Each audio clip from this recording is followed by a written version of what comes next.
Hallelujah. परमेश्वर की स्तुति हो, परमेश्वर का धन्यवाद हो। आइए हम प्रभु की तारीफ करेंगे, प्रभु का धन्यवाद करेंगे। महान जीवित परमेश्वर आपकी स्तुति हो, आपका धन्यवाद करते हैं। आज की शाम के लिए आपकी तारीफ करते हैं प्रभु। दिन भर आपने संभाला, उसके लिए धन्यवाद। ये शाम प्रभु आपने दी है और सौभाग्य दिया कि आपके चरणों में बैठ करके प्रभु आपकी वाणी सुनने पाए। धन्यवाद मेरे प्रभु। सब कुछ आपके हाथ में सौंपते हैं। पवित्र आत्मा जी, आप हमारे शिक्षक हैं।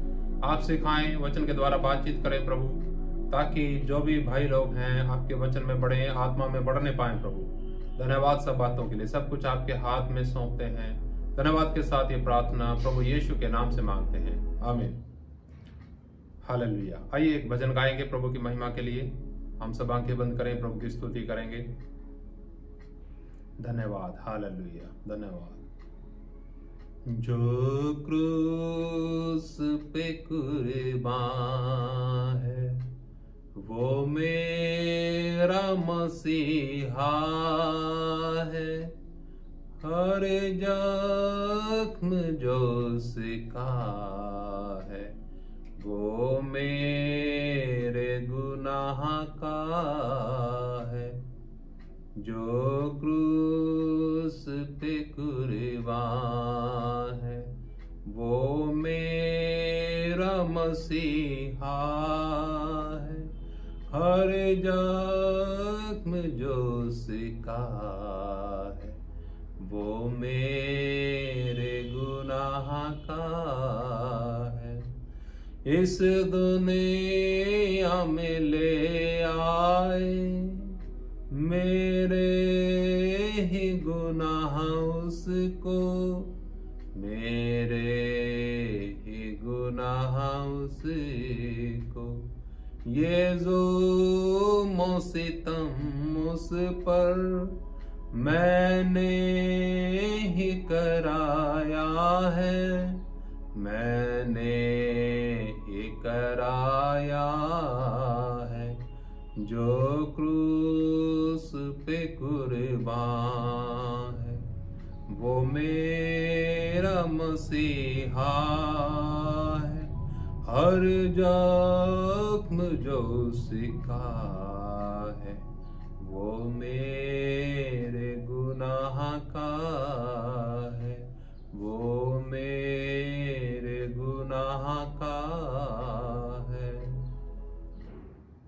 हालेलुया। प्रभु की स्तुति हो, परमेश्वर का धन्यवाद। प्रभु यीशु मसीह से हम उतना प्रेम करें जितना उसने हमसे प्रेम करके अपनी जान दी। आज का विषय हमारा यही है कि हम आत्मा में कैसे बढ़ें। बहुत सी बातें हमारे जीवन में इस प्रकार की हैं जो रुकावट डालती हैं, जिनके बीच में अटक करके विश्वासी रुक जाता है। उसकी गति, आत्मिक उसका जो प्रगति है, उन्नति है, वो खत्म हो जाती है, रुक जाती है। लेकिन प्रभु के वचन में कुछ ऐसे उदाहरण हैं जिन लोगों को हम देखते हैं और जब हम वो वचन पढ़ते हैं तो हमारी आत्मा में उन्नति होती है। आइए हम प्रभु के वचन में चलेंगे और वचन देखेंगे हम फिलिपियों की पत्री, उसका 3 अध्याय, उसका 12 वचन से। बहुत से लोगों ने ये वचन पढ़े हैं, सुने भी होंगे। एक बार फिर हम पढ़ेंगे। यहाँ पर इस प्रकार से लिखा है 3 अध्याय का 12 में, फिलिपियों की पत्री में। यह मतलब नहीं कि मैं पा चुका हूं या सिद्ध हो चुका हूं, पर उस पदार्थ को पकड़ने के लिए दौड़ा चला जाता हूं जिसके लिए मसीह यीशु ने मुझे पकड़ा था। हे भाइयों, मेरी भावना यह नहीं कि मैं पकड़ चुका हूं, परंतु केवल यह एक काम करता हूं कि जो बातें पीछे रह गई हैं उनको भूलकर आगे की बातों की ओर बढ़ता हुआ निशाने की ओर दौड़ा चला जाता हूं, ताकि वह इनाम पाऊं जिसके लिए परमेश्वर ने मुझे मसीह यीशु में ऊपर बुलाया है। प्रभु का धन्यवाद, प्रभु की स्तुति हो। प्रियो, यहां पर हम देखते हैं एक लक्ष्य, एक निशाना। संसार के लोग, अंधकार के लोग, दुनिया के लोग, अनेकों लोग प्रभु के लोगों से ज्यादा चालाक और चतुर हैं। उन लोगों ने अपने निशाने बनाए, उन लोगों ने अपना लक्ष्य बनाया, मकसद बनाया, लेकिन विश्वासियों ने, जो प्रभु पर विश्वास करते हैं, बिना मकसद के चलते रहते हैं। जब से प्रभु ने आपको और मुझे चुना, आपके और मेरे मन में विश्वास डाला, उसी समय प्रभु ने एक लक्ष्य और योजना भी डाली जो शुरू हो जाती है आपके और मेरे जीवन में। लेकिन हम भूल जाते हैं हमें क्या करना क्या नहीं करना। हम अटक जाते हैं संसार की बातों में। हम क्या करते हैं, या तो अनेकों निशाने बना के रखते हैं, एक भी सही तीर नहीं लगता। यहां पर असली मकसद हमारा क्या है, मुख्य अंततः अल्टीमेट जिसे कहते हैं, वो है प्रभु को मिलना, प्रभु को पाना, प्रभु के साथ रहना, उसके समान बनना, उसके समान होना, ये है। लेकिन साथ ही साथ इस संसार में रहते हुए बहुत से ऐसे लोग जो अंधकार में जीवन जी रहे हैं, जो पाप में जीवन जी रहे हैं, जो मृत्यु की छाया में हैं, उन तक परमेश्वर के वचन का प्रकाश पहुंचे। क्या आपने लक्ष्य बनाया? कभी सोचा, विचार किया कभी?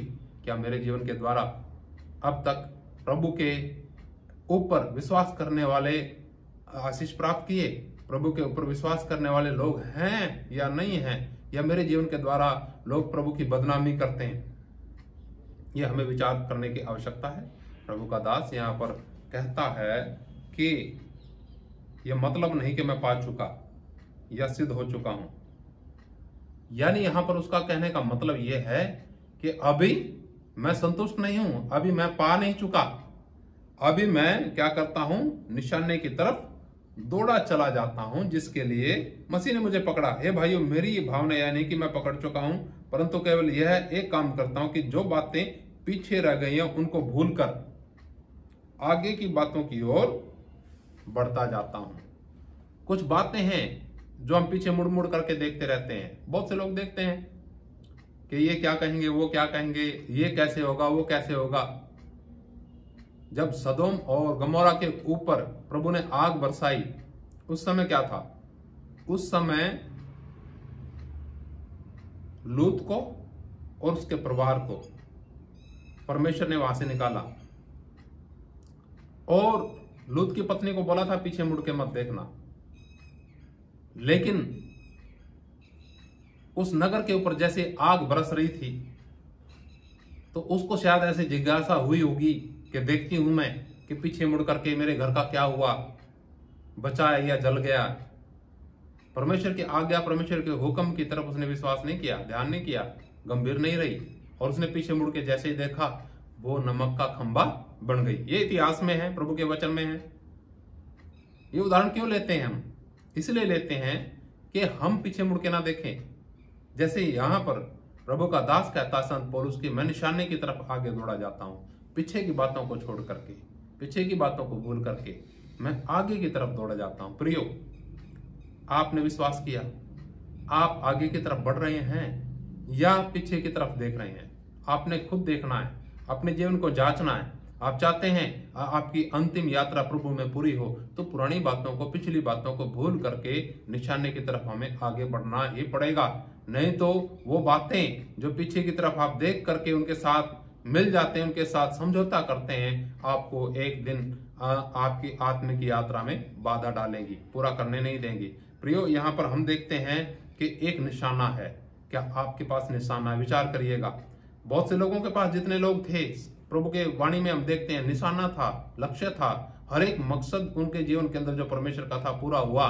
और परमेश्वर ने आपको और मुझे भी इस संसार में इसलिए भेजा है कि उसकी योजना, परमेश्वर की योजना आपके और मेरे जीवन के अंदर पूरा हो।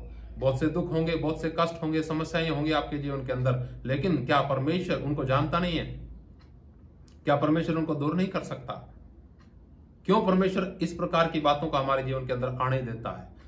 इसलिए आने देता है ताकि आपका और मेरा विश्वास परखे।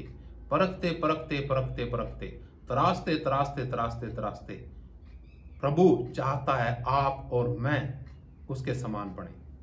हालेलुया। इतना बड़ा आशीर्वाद, इतना बड़ा वायदा प्रभु ने आपके लिए, मेरे लिए दिया है कि हम उसके समान बने। कौन चाहता है कि कोई हमारे समान बने? इस संसार में तो कोई नहीं चाहता है। हर एक सोचते हैं कि हमारे से नीचा रहें, लेकिन ये संसार और संसार के लोगों का विचार और परमेश्वर का विचार नहीं मिलता। जमीन आसमान का फर्क है। प्रभु की वाणी भी इस बात को तस्दीक करती है। लेकिन प्रियो, हम जो उस पर विश्वास करते हैं, हमें क्या करना चाहिए? कदम दर कदम आत्मिकता में बढ़ोतरी की तरफ बढ़ते जाना है। आत्मिकता में इतने बढ़ते जाना कि परमेश्वर कहे, हे मेरे प्रिय बेटे, आ उस राज में शामिल हो जा जो तेरे लिए आदि से तैयार किया गया। प्रभु का धन्यवाद करते हैं, प्रभु की स्तुति करते हैं। इन्हीं वाणी के साथ, इन्हीं वचनों के साथ हम समाप्त करेंगे और हम आपके लिए प्रार्थना करते हैं कि परमेश्वर आपके जीवन के अंदर एक मकसद दे, हर एक निराशा जीवन से चले जाए और आप प्रभु यीशु मसीह को अपने सामने देखने पाएं। और जो उनके संत लोग थे, जिन लोगों ने प्रभु की वाणी के अनुसार जीवन जिया, हम भी उन्हीं के अनुसार, उसी वाणी के अनुसार जैसे उन्होंने जीवन जिया, वैसे ही हम भी अपने जीवन को जीने पाए। आइए हम प्रार्थना करेंगे।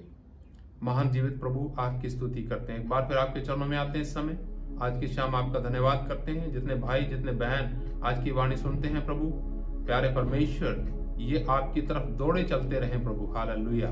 प्रभु, आपके पीछे जो भी चलने में रुकावट आती हैं, उनके ऊपर जय प्राप्त करने के लिए आप इन सबको मदद करें, सहायता करें और इनका जीवन दूसरे लोगों के लिए आशीष का कारण हो, दूसरे लोगों के लिए प्रकाश का कारण हो, दूसरे लोगों के लिए उद्धार का कारण हो, दूसरे लोगों के लिए छुटकारे का कारण हो सके। प्यारे प्रभु, इस प्रकार से हम सबके जीवन को आप तैयार करें प्यारे प्रभु, और आपके नाम को महिमा मिले। धन्यवाद प्रार्थना सुनने के लिए।